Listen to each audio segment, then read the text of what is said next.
Young children are being suspended and expelled from school at alarming rates.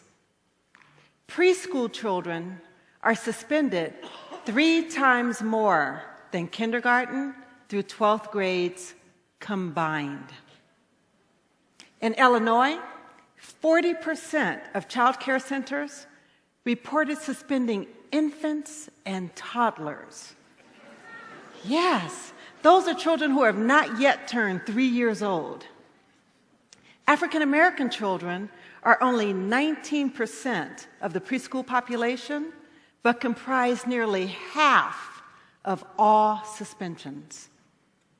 You may be wondering, what can these kids possibly be doing to be suspended and kicked out of school so young? Surprisingly, many of them are engaging in typical childlike behaviors. I was one of those children. From the time I entered school, I was suspended at least 7 times a year. I was suspended for things like digging a hole in the playground to see if China was really on the other side of the earth. For that, I was labeled destructive. After a unit on maps, I climbed on top of the school auditorium so I could get a bird's eye view. And after the fire department and the police department got me down, I was suspended. And for that, I was labeled incorrigible. There was this one time I took all the baby dolls' heads, arms, and legs off. I just wanted to see how the body parts fit together. But for that, I was labeled a demon. They actually told my parents I exhibited demon-like behaviors. Then there was this one time I snuck into the boys' bathroom. I wanted to see how they got to pee standing up. But for that, I was labeled sexually perverted. Now, these are all childlike behaviors, albeit from a very curious child, but childlike nonetheless. Let's look at behaviors. What is it that children do when they get upset or they're deemed out of control? They scream, cry, hit, cuss, fight, throw things. That's because they're kids. Kids are going to be kids. They don't have the capacity to handle such intense emotions. Let's take a look at what adults do when they get upset. Kick, scream, cry, fight, cuss, throw things. The list is exactly the same. And while we can expect kids to be kids, as adults, what's our excuse? My friend Walter Gilliam says, suspensions are adult decisions. Suspensions are adult behaviors. But what if we change that behavior? What if we shift our thinking, focusing on the behavior of adults rather than focusing on the behavior of children? What if my teachers would have seen me as a geologist rather than being destructive? What if they would have seen me as a scientist rather than being a demon? Or a future doctor interested in anatomy rather than seeing me as sexually perverted? The key to managing the difficult behaviors of children is to manage our own behavior as adults. How many times have you seen an adult scold a child for screaming while also screaming, "Don't you dare talk to me like that!" Right? Or how many times have you seen them scold a child for hitting while also hitting? "Don't you dare hit your sister again!" Or sometimes we even exclude children for excluding children. "Oh, you don't want to play together? Just go to your rooms." The behavior that we give the most attention to is the behavior that we are promoting. This is Tavon. Tavon's mother was being called at least 3 times a week to pick him up from school for misbehavior. He was only 4 years old at the time. I went to school to observe, and I was struck by how eager Tavon was to please his teachers. At one point, the teacher called all the children to the rug for circle time. All right, everyone, circle time. Come and sit crisscross applesauce. Tavon ran over, and he sat perfectly crisscrossed with his hands in his lap. And he wanted the teachers to notice. He craned his neck. She didn't notice. And he craned again as if he was saying, "See me, teacher, see me." Again, she didn't notice. And being only 4, he became frustrated and gave up. He stuck his legs straight out in front of him, leaned back on his hands. And it was at that moment the teacher noticed. "Tavon, you are not sitting like a learner. Leave the circle and go sit at the table." Wow.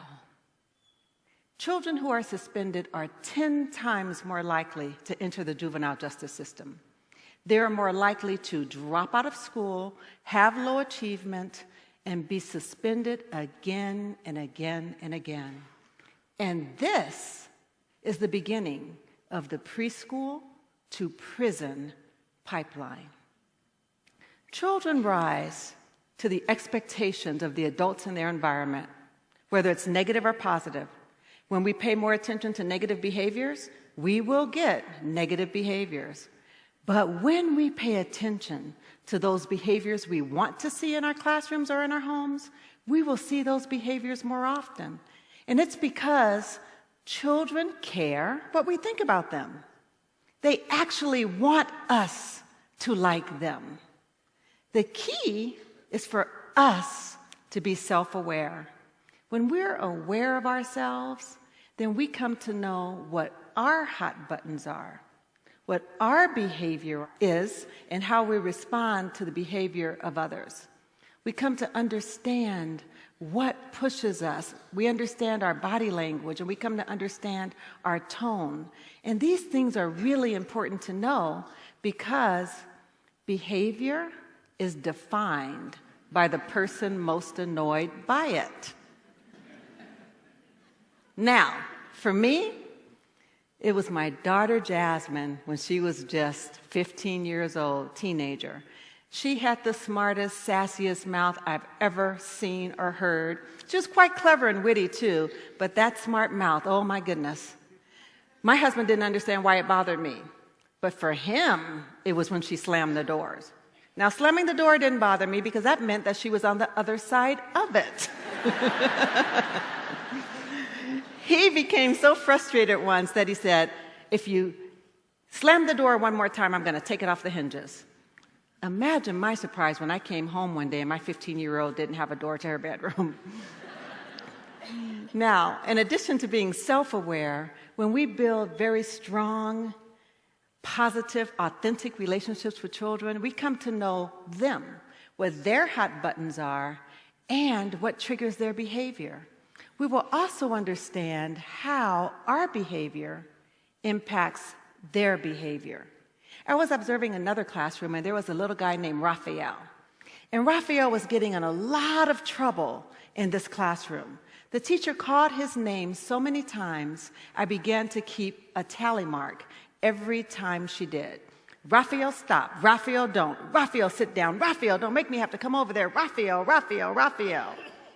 She called Raphael's name 27 times in 7 minutes.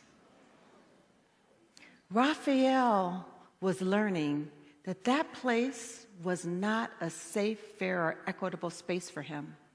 And all the other children in that classroom, they were learning how to treat Raphael.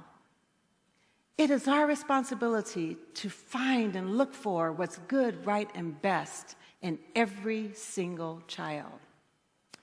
Tom Herner, former president for the National Association of Special Educators, says, when children don't know how to read, we teach. When they don't know how to write, we teach. When they don't know how to ride a bike, we teach. But when children don't know how to behave, do we teach? Or do we punish? We punish. But what if we intentionally taught children how to behave?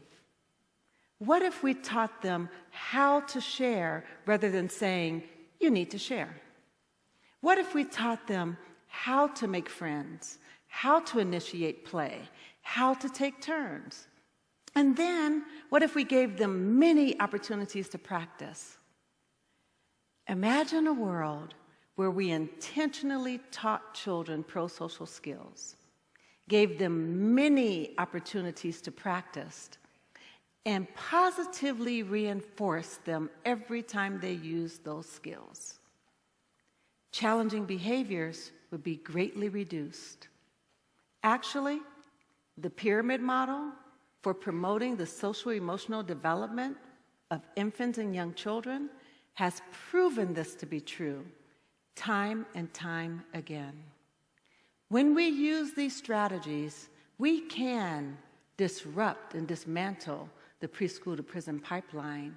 We can eradicate preschool suspensions, and we can mitigate the negative impacts of school suspensions on the child and on our society. Children do not suspend themselves. It takes an adult to do that. But we don't have to. When we focus on our own behavior, give children the tools they need to regulate theirs. Look for what's good, right, and amazing in every single child. We can stop suspensions, and we can keep our babies in school. Thank you.